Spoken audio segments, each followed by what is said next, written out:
moving on to my next project, and I'm finally getting ready to build some shelving over here.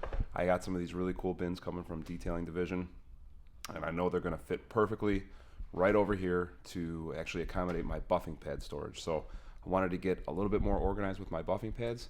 I wanted something easy access that I can kind of reach over, grab them, and I did want to tie it into my pallet wall theme. So that's what I'm doing, working on putting together a little rack system over here for my buffing pads. So let's get going.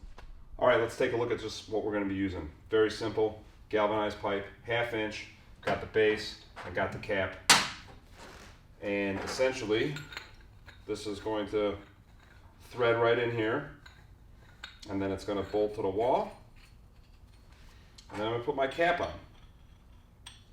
Once I get these laid out how I want them, I'm going to fly the board. The dimensions on the wall are 55 inches, so that's what I'm going for. So there'll be 3 of these span out over 55 inches.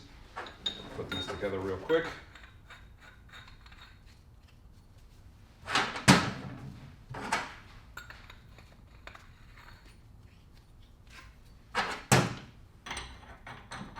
There goes my cap. Let's make everything snug.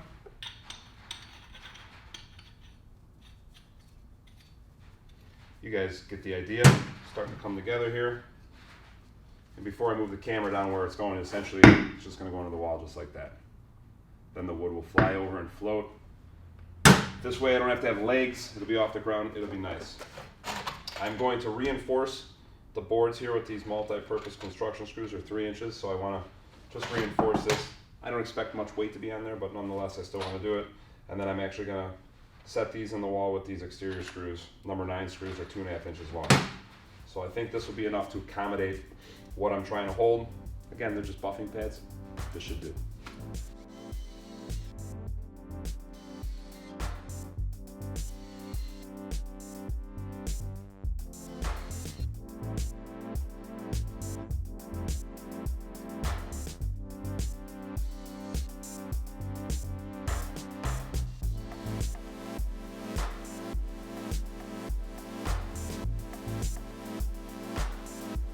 Okay, shelf is installed, and I ended up going with just 2 galvanized pipes versus 3, and this whole shelf here floats, just kind of resting up on the pipe.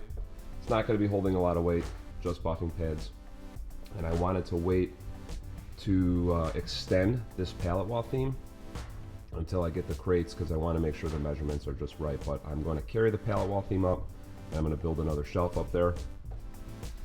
And if we step over here, this is where I was keeping most of my buffing pads. You can still see I have my 6-inch pads up top, and I'm waiting for the other 2 bins to arrive from Detailing Division, and that way I can get these pads kind of organized. And if we step over here, here are my new Studio crates with the dividers. They are super cool.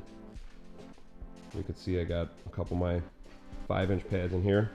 This is mostly 5-inch microfibers and wool pads. This is all 5-inch foam pads. And then in this one, I have an assortment of 3-inch and 1-inch pads, all in foam, microfiber, and wool. And now when I'm doing a paint correction, I can go down, grab the crates, pull them down, lay out the pads I want on my pallet wall. And then as I advance around the vehicle, I can kind of just interchange out clean ones from dirty ones. But I really love the look of these. I think they will be very accommodating. And I love the fact that they stack. Here's the lid, made in the USA. And they're pretty cool. Check out detailingdivision.com.